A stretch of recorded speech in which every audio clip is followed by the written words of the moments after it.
আসসালামু আলাইকুম, কেমন আছেন সবাই? নিশ্চয়ই সবাই ভালো আছেন। আলহামদুলিল্লাহ আমিও ভালো আছি। কি দেখে নিশ্চয়ই চিনতে পেরেছেন কি? হ্যাঁ, নোয়াখালীর ঐতিহ্যবাহী খাবার এটা, মরিচ খোলা। তো কলার পাতায় না, ফয়েল পেপারে। এই যে দেখেন, আমি একটু নেড়েচেড়ে দেখিয়ে দিচ্ছি। না পুড়ে গিয়েছে, না একেবারে ভেজা ভেজা আছে, পারফেক্ট হয়েছে।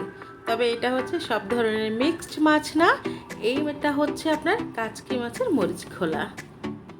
তো এটার জন্য প্রথমে নিয়ে নিয়েছি পেঁয়াজ, 1 কাপ পেঁয়াজ নিয়ে নিয়েছি, মরিচ নিয়ে নিয়েছি 15-20টা মতো, নিয়ে নিয়েছি একটা টমেটো, নিয়ে নিয়েছি একটা বড় রসুন কুচি, সাথে দিয়ে দিলাম লবণ স্বাদ মতো, আদা রসুন দিয়ে দিলাম বাটা 1 চা চামচ।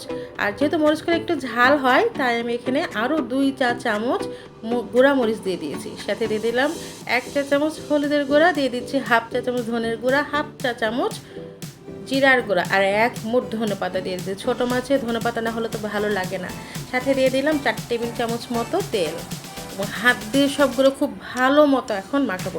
তবে আপনারা যদি আরও বেশি পছন্দ করেন যে না আমি আরও বেশি ঝাল খাবো, আরও বেশি দেবেন। মরিচ খোলা কিন্তু বেসিক্যালি সব ধরনের মিক্সড একটা মাছ দিয়ে করা হয়, কেউ কেউ সাথে শুটকি মাছও দিয়ে থাকেন। আমি এখানে শুধুমাত্র কাচকি মাছ দিয়ে করে দেখাচ্ছি। এখানে আপনাদের ইচ্ছা হলে সব ধরনের মাছ দিয়েও করতে পারেন, আবার বড় ছোট মাছও কেটে কেটে করে দিতে পারেন, এখানে কোনো অসুবিধা নেই। এখানে মাছটা যে যার ইচ্ছা মতো নেয়, তবে আমি শুধুমাত্র কাচকি মাছ দিয়ে করেছি। আর আরেকটা কথা হচ্ছে, মরিচ খোলা কিন্তু সবসময় দেখা যায় যে কলার পাতাতে হয়। কলার পাতা নাই বলে কি মরিচ খোলা খাবো না? এটা কি হলো ফয়েল পেপারে খাবো? শহরে আছে বলে কি খাওয়ার দিব? অবশ্যই না। তো যাই হোক, এদিকে তো আমার মাখানো শেষ, আর এখানে হচ্ছে আমার কাচকি মাছগুলো আমি ধুয়ে সুন্দরভাবে রেডি করে রেখেছিলাম, সেগুলো এখন খুব সুন্দরভাবে মাখিয়ে নিচ্ছি। খুব চেপে চেপে মাখাবেন না, যেন ভর্তা না হয়ে যায়। তো মাখাবেন, একটু ভালো করেই মাখাবেন। এই মাখানোটার ভিতরে একটা টেকনিক আছে। প্রথমে মশলাগুলো এত ভালো করে মাখাতে হবে যেন এটা রসটা বের হয়ে যায়, এটাতে এক্সট্রা কোনো পানি লাগে না। তেল আর যে মশলাগুলো ছিল সেটা চেপে চেপে ধরলে পারে যেইভাবে আপনার পানিটা বের হয়ে আসে, অর্থাৎ রস কিছুটা বের হয়ে আসে মশলা, সেটা দিয়ে মাছটা হয়ে যায়। তা আমি খুব ভালো করে চেষ্টা করছি এখানে মাছটা মাখিয়ে নিতে। আসলে এই মাছটা মাখানোর ভিতরে আমার কাছে কেন মনে হয় যে যত টেস্ট, দেখতে মানে কাঁচাতে কি ভালো লাগছে দেখে আপনাকে বলে বোঝাতে পারবো না। না, এটা বলে বোঝাতে কেন পারবো না, আপনারা দেখলেই তো বুঝতে পারছেন যে আসলে কত সুন্দর হয়েছে। যেহেতু ঝাল হয়, এখানে আমি একটু চিলি ফ্লেক্স দিয়ে দিলাম।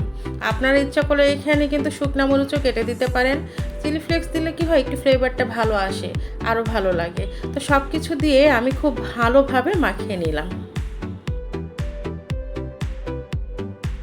আমার মাখানো শেষ, এখন রেডি আমার ফয়েল পেপার। আমি একটু বেশি করে ফয়েল পেপার নিয়েছি যেন এটা ছিঁড়ে ফেটে না রস বের হয়ে যায়, ভালো মতো প্রোটেক্ট করার জন্য। আপনাদের যদি কলার পাতা থাকে, কলার পাতাটা খুব ভালোভাবে ধুয়ে মুছে শীটটা কেটে নিয়ে রেডি করে নেবেন। একইভাবে কলার পাতাতে করতে হয়, কিন্তু আমি করেছি এখানে ফয়েল পেপার। আসলে শহরে আমাদের কলার পাতা পাওয়া যায় না। তো যাই হোক, মাছগুলো আমি ফয়েল পেপারে দিয়ে দিলাম এবং খুব সুন্দরভাবে বিছিয়ে বিছিয়ে দিচ্ছি।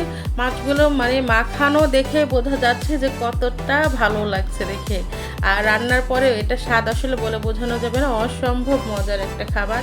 যদিও নোয়াখালীর খাবার, কিন্তু মনে হয় না যে শুধু নোয়াখালীর মানুষ খায়, এখন সবাই খায়, সব দেশের মানুষ খায়। বিদেশিরাও খাচ্ছে এখন, বিদেশে কলা পাতা নাই কিন্তু এইভাবে ফয়েল পেপার দিয়ে খাচ্ছে। এই যে চারপাশে একটু একটু করে ফাটা থাকছিলো, মানে ফাঁকা থাকছিল, যার কারণে আমি কিন্তু এখানে ডাবলটা নিয়েছি ফয়েল পেপার। আপনারা যদি এখানে কলা পাতা নেন, কলা পাতাটা দিয়ে একটা সুতো দিয়ে অথবা একটু পাতলা চিকন যে দড়িগুলো থাকে সেগুলো দিয়ে এভাবে ভাঁজ করে বেঁধে দিবেন, যেন এর মশলা বা এর রসটা যেটা আছে বাইরে না বের হতে পারে।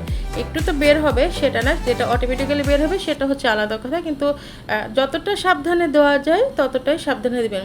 আমি যেন না বের হয় ভাই, এত সুন্দর করে মাখিয়েছি যেন নষ্ট না হয়, এই কারণে আমি আবারও কী করলাম, এটা উল্টাই নিয়ে আমি আবারও একটা ফয়েল পেপার দিলাম।